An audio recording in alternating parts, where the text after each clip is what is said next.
My name is Rainier, and I'm a senior at Regis High School. In late July, I emailed the New York Times Metropolitan editor.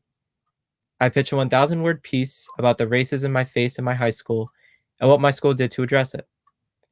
3 months later, the piece was published and garnered the attention of people like IFTJ's very own Father James Martin, but also people like Ann Coulter. Amid all the positive and negative publicity from the piece, what was most fulfilling was the lesson people drew from it: the value of restorative justice.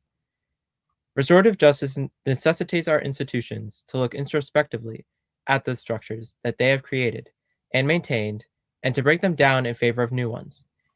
It fundamentally disrupts our previously held perceptions about a few bad apples and holds everyone in the community accountable. I've gone to Catholic schools my entire life. In grammar school, I was called the N-word on multiple occasions, got told I was on food stamps, and was called a monkey, among other racially motivated microaggressions. None of this was uncommon, and eventually the shock of it all wore off. The offender got detention or was suspended, and life resumed as before. I remained uncomfortable in the environment when I shouldn't be, but nevertheless, I remained in it. But in high school, that all changed. I attend Regis High School, an academically rigorous Catholic Jesuit high school on Manhattan's Upper East Side. I'm one of a handful of Black students in each class.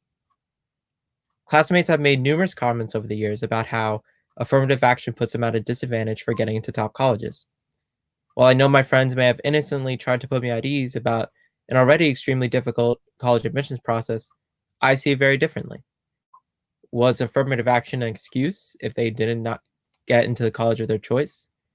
Did they mean to erase my academic achievement and my individual worth? Even after summer protests against the unjust murders of George Floyd, Breonna Taylor, Ahmaud Arbery, and numerous other victims of police brutality, schools still need to do work to address institutionalized racism within their own communities. It is no longer enough to just say racism is bad and we should do something about it. The question now is not why we should care about racism and the injustices that remain to plague our world, but what can we do to address it, and how can we help the problem be as minimized as possible? Restorative justice helps us do that. Look at conversations about race in your school. People will inevitably make mistakes. They will have slip-ups. But it is not productive simply to take a punitive approach and suspend or expel that student. An expelled racist kid is still a racist kid, except now they are less open to education, and the chance to educate them is now lost. It is also critical to remember what is intentional and unintentional. Intentionally being racist and having an active hate towards people within the school community should not be tolerated, because it endangers the safety of your Black students. We are all still learning, but we should be well past the point of learning not to say the N-word. That's the bare minimum. Restorative justice is much more about the unintentional. Ask the questions. Do they understand the impact of what they have done or said? Are they showing signs of changing?